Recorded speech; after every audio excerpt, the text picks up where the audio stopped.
Lockdown करती है। पिछली बार लगाया था लॉकडाउन, महामारी तो खत्म नहीं हुई, लेकिन कितने गरीब खत्म हो गए इसका कोई रिकॉर्ड है? लॉकडाउन लगा दो, अपना तो एसी में बैठे हैं, जवाबदेही है नहीं कुछ। यहाँ लॉकडाउन लगा दो, गरीबों को मार दो।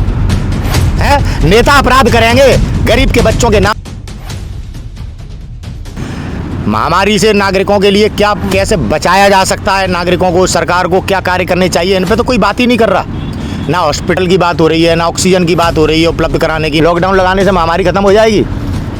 पिछली बार लगाया था लॉकडाउन, महामारी तो खत्म नहीं हुई, लेकिन कितने गरीब खत्म हो गए इसका कोई रिकॉर्ड है न्यायपालिका के पास कि लॉकडाउन लगा दो, अपना तो एसी में बैठे हैं, जवाबदेही है नहीं कुछ। जज लोहिया जी की हत्या हो गई, आज तक हत्यारे नहीं ढूंढ पाए। यहाँ लॉकडाउन लगा दो, गरीबों को मार दो। है नेता अपराध करेंगे, गरीब के बच्चों के नाम पे एफआईआर दर्ज करी जाएंगी, जेल वो काटेंगे। कब तक चलेगा इस देश में इस प्रकार का शोषण?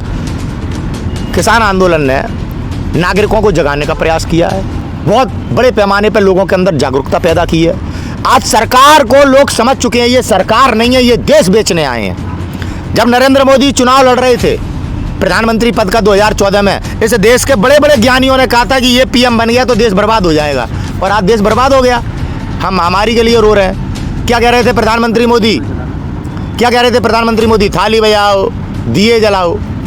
जब राहुल गांधी जी कह रहे थे कि सुनामी आ रही है कोरोना नाम की, तब कह रहा था देश का पीएम कि विपक्ष के नेता राहुल गांधी जी देश में डर का और भय का माहौल पैदा कर रहे हैं।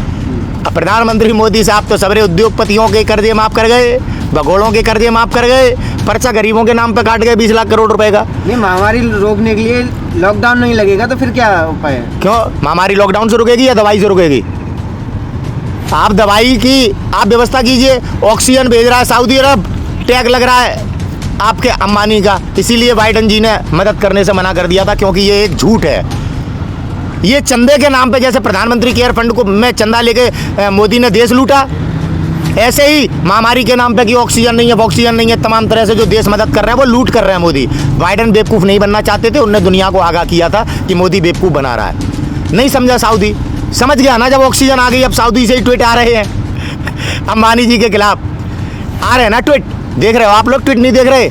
गाँव के लोगों को भी बताओ कि आपका मोदी ऐसा है। लेकिन सरकार तो गरीब जनता है, गांव देहातों में लोग, मतलब ये महामारी ना फैले इसलिए तो लॉकडाउन लगाया जा रहा है। ये बेवकूफ़ी के सवाल आपके अंदर कहाँ से आते हैं कि गांव में ना फैले? गांव में कैसे फैलेगी? तो सरकार पहले ही चेता चुकी है।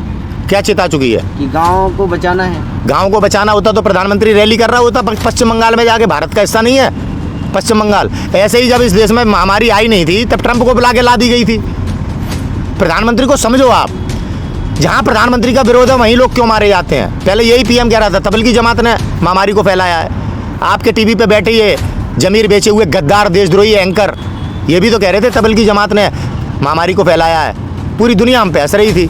असली देश का गद्दार कौन है? जो कभी हिंदू को भी मारता, कभी मुस्लिम को भी मारता, कभी सिख को भी मारता, कभी ईसाई को भी मारता और खुद को राष्ट्रवादी कहता है, वही है देश का प्रधानमंत्री पीएम नरेंद्र मोदी आपका, जो हमें आपस में लड़ा के देश लूट रहा है, जो हमारी लाशों पर शासन कर रहा है और देश लूट रहा है, देश बेच भी रहा है। आपको नज़र क्यों नहीं आ रहा?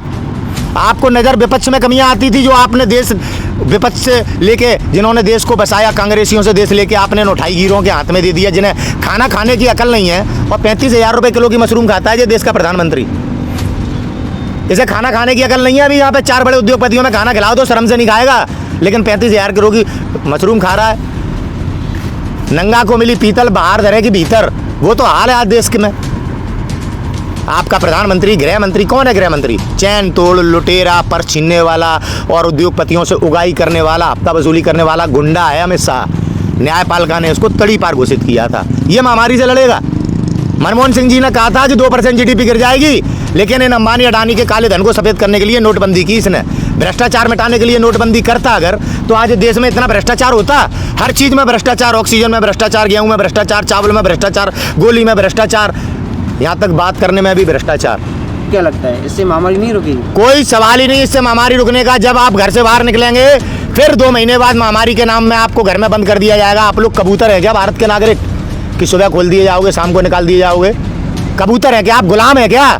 महामारी से लड़ने का कोई प्लेटफॉर्म है सरकार के पास? लॉकडाउन इसका कोई इलाज नहीं है महामारी का।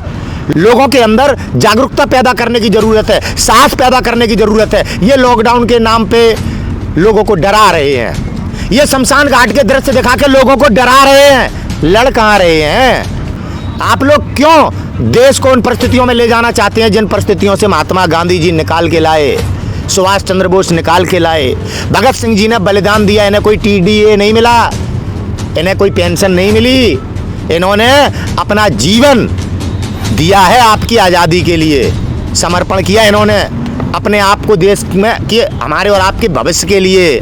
तब आज हम और आप इस देश में आज़ादी की सांस ले रहे हैं और आज उस आज़ादी पर हमलावर है वो संघ जो अंग्रेजों ने निर्माण किया, जिन्होंने देश के टुकड़े कराए, जिन्होंने देश में हमें और आपको सदैव लड़ाया है, हमें और आपको बांटा है। भाई और भाई के बीच में दीवार खड़ी करने वाला इस देश में संगठन है राष्ट्रीय स्वयंसेवक संघ।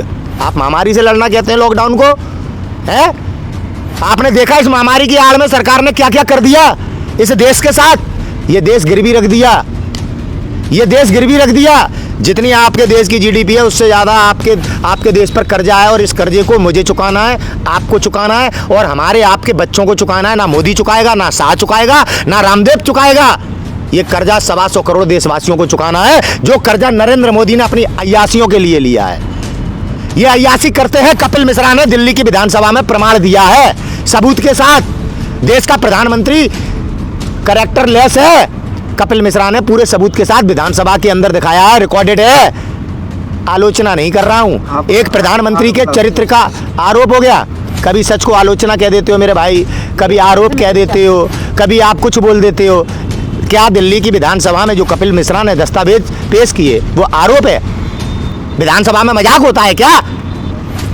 आप सच को नहीं झुठला सकते, खुशबू नहीं आ सकती कागज के फूलों से, याद रख लेना। और सरकार नहीं चल सकती बनावट के उसूलों से कि महामारी। सरकार तो बोल रही है कि वो हर संभव लोगों की मदद कर रही है। वैसे ही लोग मर रहे हैं, फिर मदद क्यों ले ली? 7 गुना महंगी क्यों खरीदी जब कमी नहीं थी? यार कब तक बेवकूफ़ बनोगे? यार बेवकूफ़ बनने के लिए पैदा हुए हैं हिंदुस्तान में आज की जनरेशन। 2021 में जो आज 30 साल के लोग हैं, इतनी कभी भी इस देश के युवाओं की मानसिकता निराशाजनक नहीं रही जो आज 30 साल के युवाओं की मानसिकता निराशाजनक है। गुलामी जैसी मानसिकता है, मोबाइल में खो गए सब, है? इतना स्वार्थ कि आज आपके देश में मानवता का किस प्रकार से कत्ल हो रहा है। आज एक बेटा अपने पिता की बॉडी को अग्नि नहीं दे पा रहा है। हम तो अपने जन्म के अधिकार भी खो बैठे इस चरित्रहीन मोदी की बातों में आके, इन देशद्रोही संघियों की बातों में आके। कब तक बेवकूफ़ बनोगे? अपने बाप की चिता को आग नहीं लगा पाओगे तो आपको इंसान, आपकी माँ माफ़ नहीं करेगी, आपकी माँ माफ़ नहीं करेगी जिसने आपको जन्म दिया है। उसका जिम्मेदार ये मोदी है जो रूप बदल बदल के तुम्हें बेवकूफ़ बना रहा है। आज क्या परिस्थितियां बना दी हैं देश की, समझने की जरूरत है। गुमराह मत होइए आप, वास्तविकता देखो। कोई इलाज नहीं लॉकडाउन महामारी से लड़ने का, कोई इलाज नहीं। चला लॉकडाउन हुआ, सबसे फीस वसूली गई। कौन से माँ बाप ऐसे हैं जिनसे फीस नहीं वसूली गई? बच्चे पढ़ने नहीं गए, फीस वसूली गई, रिजल्ट ऐसी बना के दे दी गए। शिक्षा तो खत्म कर दी, शिक्षा हुआ, रोजगार हुआ, सब कुछ डैमेज कर दिया है। आप गुलामी के निकट है, बस आपको बताना रह गया है कि आप गुलाम हो चुके हैं, कहना रह गया है। और जिस दिन नए वो जो एक झोपड़ी बना रहा है ना संसद भवन के बगल में नए संसद के नाम से, जिस दिन मोदी उसमें जाएगा उस दिन आपको कह देगा कि आप गुलाम हैं। वो संसद नहीं, आपकी गुलामी का संसद बनना है। मोदी नया संसद बना रहा है, चुनाव लड़ रहा है, लेकिन इन गरीबों के लिए कुछ नहीं है। पिछली बार भी लॉकडाउन किया था, क्या हुआ? गरीबों के बच्चे भूख से मरे। मैंने देखा कि आपके आनंद विहार पे महिला बैठी है, उसकी छाती से दूध नहीं उतर रहा क्योंकि उसने 2 दिन से रोटी नहीं खाई, और अपने नवजात शिशु जो उसने इसी लॉकडाउन में पैदा किया और उसके सामने दम तोड़ गया, वो बॉडी रख के रो रही है। मैंने देखा, मैंने इसी आनंद विहार में रवीश कुमार ने दिखाया उस महिला को रोते हुए बिलखते हुए अपने न्यूज चैनल पे। यह है मोदी की नाकामी की वास्तविकता प्रमाण पत्र।